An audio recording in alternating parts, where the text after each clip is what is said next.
What's going on, guys? Welcome back to a brand new video on the channel. Inside of today's video, we're going to take a look at the best brawler to main for every single rank in ranked right now. So a bit of a tongue twister there, but I feel like there's a lot of brawlers that people commonly miss out on in particular ranks, and especially because I play on a lot of different mini accounts, I know the brawlers to kind of pick and which the enemies just hate facing off against, and I always have a good win rate. So of course, before we jump into the video, make sure to subscribe if you're not already. Getting close to 250k. Appreciate you guys' support recently.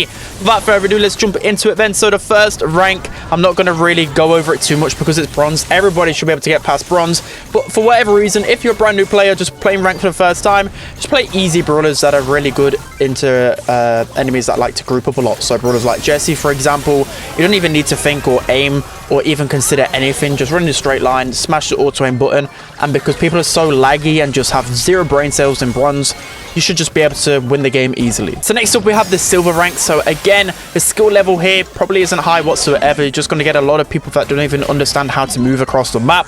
So I think for me, just go really carry brawlers. You can go the best brawlers in the game, but at the same time, you don't need to overcomplicate it. I would actually go brawlers like Edgar and Fang. Main reason being is because your brain dead randoms will want to pick brawlers like that, so you want to take those brawlers away from them so they can't be jumping in with Edgar and then disconnecting at the same time. That happens a lot when I play silver for some reason, so take those brawlers off them. You can carry with them brawlers instead, and you should have a much better success rate. So now we're jumping into the gold rank. This is the final rank before you reach the draft phase in diamond. So again, you want to typically pick the best brawler for that certain situation. So either a carry brawler, or there's a few brawlers in particular where noobs just absolutely hate facing. These two brawlers in particular. The first one is going to be Brock. So for whatever reason, I still see Brock even at like masters on stupid scenarios.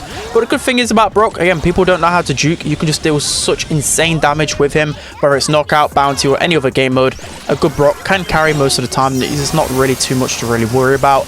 And then you also have bows. So if you're playing like hot zone or you're playing in gem grab, the bow mines are just going to get infinite value. I don't think I've ever seen a gold player or below dodge or know how to juke out a bow mine correctly. They always just trip over all of them. So those are two brawlers that can just destroy noobs easily. Now we're jumping into the diamond rank. This is where you start to draft a lot of the time, so you're going to pay attention to the cheat sheet that I uploaded a week ago so you guys know who to ban correctly and who to pick yourself. So the brawlers that I see missed out a lot of times within these ranges in terms of bans is Charlie and Leon. So Charlie in particular is one of the best brawlers in the game.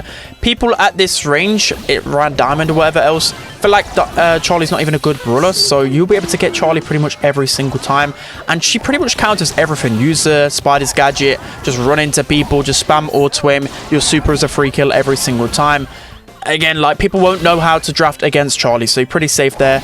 Always the carry pick in every single scenario. Even a like shooting star, you can get away with playing Charlie. And then, as I said, Leon. So he's another brawler which people just don't know how to counter around diamond rank. You know, literally, I was scrolling through TikTok and people believe that smoke trails is actually the better star power, and I definitely knew that they were probably diamond players. So you can probably get away with playing smoke trails yourself and just destroying the opponents because they have no idea how to counter Leon at diamond. So now moving on to the mythic rank. So this is where things start to get a lot more sweaty. I feel like people are a lot more in tune with the meta around mythic. You will still get the odd brain dead random that will just pick insta pick Spike, Edgar, etc. But there's a few brawlers in particular which I recommend picking a lot of the time. So I know I just literally kind of memed about Spike right there, but I think Spike is a good brawler in mythic, to be fair, because no one knows how to dodge curveball at this rank. You know, me myself, I've been playing Brawl Stars 6-7 years and I can't really dodge curveball that well. So mythic players aren't going to be able to dodge curveball really either. I don't think I've really seen anyone at masters be able to dodge curveball other than pro players. So yeah, just use that for now. Spike is super consistent brawler. And again, people just walk into spike shots, so don't even attempt to try and dodge. That's what I'm trying to say. They just run into it and just take spike shots to the face, and of course he deletes people. So Spike, really good versatile pick in mythic.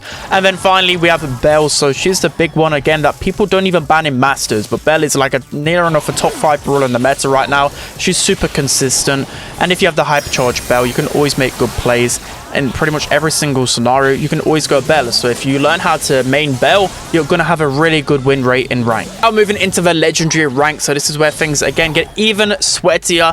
This is where people are really grinding hard to get towards masters, and more than likely they're going to be watching some tutorials on YouTube. They're going to be watching some pro players play, or they're going to be trying to play in duos or teams. It's going to be very sweaty in legendary. So The first brawler in particular is more of a last pick brawler, but I feel like the success rate with this brawler, if you know how to play him well, is astronomical. It is Miko. So again, he's more of a late pick brawler or a more map dependent brawler. But if you learn how to master Miko, I feel like you've just got such a good chance of winning, because so many people just forget about him in the draft. And then, you know, for example, if you're facing off against multiple sharpshooters, a good Miko will just literally delete them the entire game. Like, he's not going to have the biggest hard carry stats out there, but the pressure that he can put out and the kills, you know, if your teammates can follow up when you go aggressive, you're going to win pretty much every single time. So again, there's pretty much a map on every single game mode where you can last pick Miko, even on like pit stop on heist, for example. Miko's still annoying on a high save, so I think is a great pick in Legendary. The other brawler is Cordelius. So Cordelius is always a tough brawler to face off against. I think around Legendary still people don't know how to counter him too much, and Cordelius can be a little bit of a harder brawler to master fully to get the best value out of every single super and every scenario. But there's so many situations where a good Cordelius can pop off and carry, and that's of course what you need to get towards masters. You need to pick carry brawlers, especially if you're playing in solo. So you're thinking of game modes Brawl Ball, Gem Grab, Cordelius is insane in. Thinking of heist is like the best defender, especially when there's any type of aggression. You can just remove them from that scenario, and even in hot zone there's a lot of good scenarios for him. So I feel like a good Cordelius is so underrated, and he's hardly ever banned out. Moving into the final rank, we have Masters. Masters used to be this place where only the pros kind of were around. You had to be a very good player, but I would say Masters is a new Mythic, or the Mythic of Old Power League. That's probably what I was summarizing right now. So the skill ceiling isn't super hard once you get in there. So there's a couple of brawlers in particular I feel like if you learn to master, especially within the draft, I think you have really good carry potential. The first one is going to be Meg. So you might be thinking, I've probably mentioned Meg enough now for you guys to finally realize that Meg is a solid brawler, but she's more of a good brawler for pressure, to get a lot of time on the zone, for example, just to force the opponents back into spawn. And if you learn how to master that concept, you can do that with pretty much every single brawler. You can't really do it with like the squishier brawlers, but you get what I mean. The higher HP, the more shots you can tank, and the more pressure you can get on the field. So that is just a good mechanic to really learn in Brawl Stars, and Meg is the perfect way to kind of practice that, especially against sharpshooters, knockout and bounty. Just play a lot more Meg, and you're going to realize how to really push your opponents back into spawn and win a lot more games by not even shooting sometimes. So that is a good thing to learn.